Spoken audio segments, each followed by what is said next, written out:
this is the big one that you really want to try to avoid to the best of your ability. So when you see things like glucose, sucralose, corn syrup, these are things that you want to be really mindful of, because including sugars in your supplement that you're taking daily can spike your blood sugar. And now if you are trying to balance your hormones, you know that insulin is so important to be mindful of. So if you're spiking your blood sugar daily, this could potentially be causing imbalance with your hormones. So I would avoid sugar in your supplements to the best of your ability.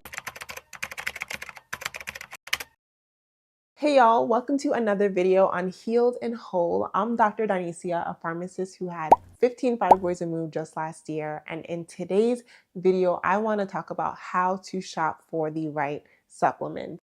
So I really just want to give a quick overall guide on what you should be looking for when you are shopping for supplements, when you are looking online for different supplements.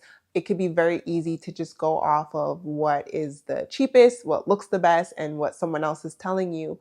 But I really want to kind of bring you into the mind of a pharmacist and things that I look out for, things that I try to avoid when picking a right supplement. A lot of times people say like, oh, the brand doesn't really matter. You know, in pharmacy, there's brand generic and usually it has the same ingredient. But the difference is that sometimes there can be difference in fillers.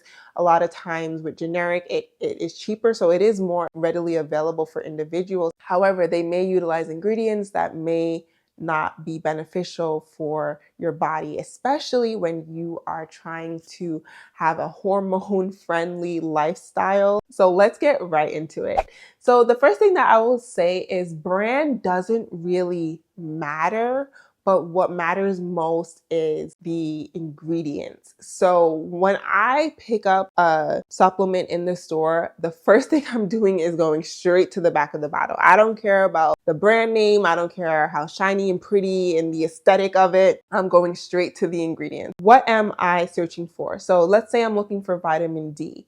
I'm going to be seeing, okay, what is the amount of vitamin D in here? And what do I need based off of my labs? So if you talk to your doctor, you had your labs and it's just like, okay, let's start with 5,000, let's start with 10,000, or whatever the case may be, you want to make sure that you are picking a vitamin that explicitly says how much vitamin D is in this product. Because sometimes they'll just say vitamin D, but it might only be a small amount and it might not really be doing much for you. So that's the first thing I'm looking at, is the amount of vitamin that I'm looking to take enough in this product. The next thing I do is I go straight to the ingredients. This is like where you'll see the items that are like the fillers. So this could be for like capsules. If you're taking a capsule, a lot of time the drug is in there, but they add different powders and fillers to fill the capsule and to also just help with like digestion and that stuff. This is where you want to really pay a lot of attention. We also see this in tablets. They'll put different dyes or colors or things to form the tablet, but you want to be very careful about what ingredients to look out for. When I say fillers, I mean things like artificial dyes and colors. If you see things like yellow dye, number X, Y, and Z, or if you see red dye, or if you see all these different things, you might want to avoid those products, because a lot of time the dyes aren't necessarily to help with bringing the medication into your body, but it's more so just for look, for color, and aesthetic for the most part. So I typically avoid that because dyes could potentially cause inflammation, especially if this is something that you're going to be taking every day. Although they are in small amounts, I just tend to avoid it overall. Another ingredient is titanium dioxide. Now, again, these are things that are in small amounts. A lot of times it is used as a filler to just make things look better. It doesn't necessarily add to the quality of the medication or help as far as like digestion and all those things. But it usually doesn't really provide any nutritional value aside from like the overall look of the product. And so I try to stay away from that as well. The next thing is also, this one's a little controversial, and it's hard to avoid, especially since they have it in so many different supplements, but magnesium stearate. Now, there are some supplements that I have that do have it, because like I said, it's so hard to find some that don't have it included.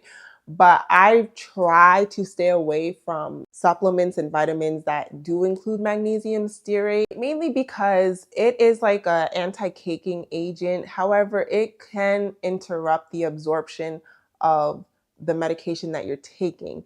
Now, in small amounts, it could be fine. However, if you are taking vitamins and you're realizing that your labs aren't changing, nothing's really working, you may want to take a look at your ingredients and see if it has some of these fillers, because it could potentially be interrupting with the absorption of the vitamin or the supplement that you're trying to take. Again, I'm not saying to avoid completely, but just to be cautious. If you can find a supplement without it, great. But if you can't, I'm not saying it's the end of the world. The next thing I'll mention is silicone dioxide. Same thing with the other fillers. If you see something like this, it's just added ingredients to help make the capsule.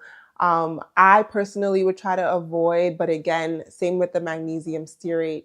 If you can't, you can't. But just know that it could possibly, potentially be interrupting with absorption. And if you can find a supplement without it, even better. So the next thing is pretty big, and this is artificial sweeteners, sugars, things of that sort. This is the big one that you really want to try to avoid to the best of your ability. So when you see things like glucose, sucralose, corn syrup, these are things that you want to be really mindful of, because including sugars in your supplement that you're taking daily can spike your blood sugar. And now if you are trying to balance your hormones, you know that insulin is so important to be mindful of. So if you're spiking your blood sugar daily, this could potentially be causing imbalance with your hormones. So I would avoid sugar in your supplements to the best of your ability. And now you may see a lot of these in more so like liquid ones. I don't know if you would really see it as much in tablets and capsules, maybe in tablets. So, definitely take a look at, if you are taking liquid supplements and vitamins, to look and see if they do include any artificial sweeteners or sugars in there, because a lot of times they do it just to really help with taste, so it's easier to go down. But if that's the case, you may want to switch to something that you can swallow, like a capsule or tablet, if you can. So the last thing I will say is soy. I know soy is something that is talked about a lot, especially when it comes to women and trying to balance their hormones. Some forms of soy can cause an imbalance with your hormones. And so that's why a lot of times people talk about soy and hormones and why you should avoid. And it really all depends on the quality and stuff. So ultimately, like, I try to avoid, but again, soy lectin is something that is so common in so many different supplements, so it can be hard to avoid. But I would just try to be mindful of it. Like, if you see a supplement that doesn't have it, even better, go with that one. So things that I do look out for, that if I see this, I feel pretty comfortable taking, and that's vegetable cellulose. That's usually like the capsule for the vitamin or supplements. If you're seeing things that are like food-based source, that's great. Like, we love that. You're not seeing a long list of fillers and all these different things. Honestly, I do this with food shopping too. The less ingredients I see, that's usually the product that I'm going to go with, because a lot of times when you have all these other ingredients and a long list of things, it is not usually the best for you. Less is more, honestly.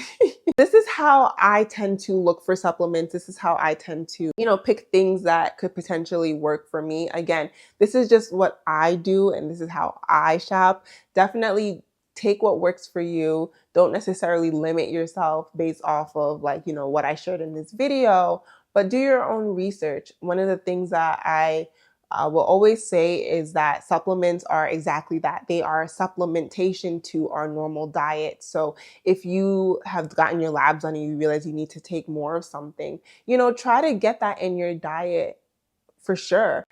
Sometimes it just can be hard to eat what you need to the extent that your labs need, but I would for sure try to increase the food sources of that versus just going straight to the vitamins and supplements. But of course, supplement where you need to, right? So the next time you go shopping for a supplement, keep these things in mind. turn the bottle around, read the ingredients, and you could be shopping like a pharmacist. So that's it for today's video. Please comment below. Have you ever checked the ingredients or the back of the bottle for the supplements that you take? If so, please comment. I'd love to know your process and how you go about searching for the right supplements for you. I hope that this video was helpful. Please like and share it, and I cannot wait to see you all in the next video.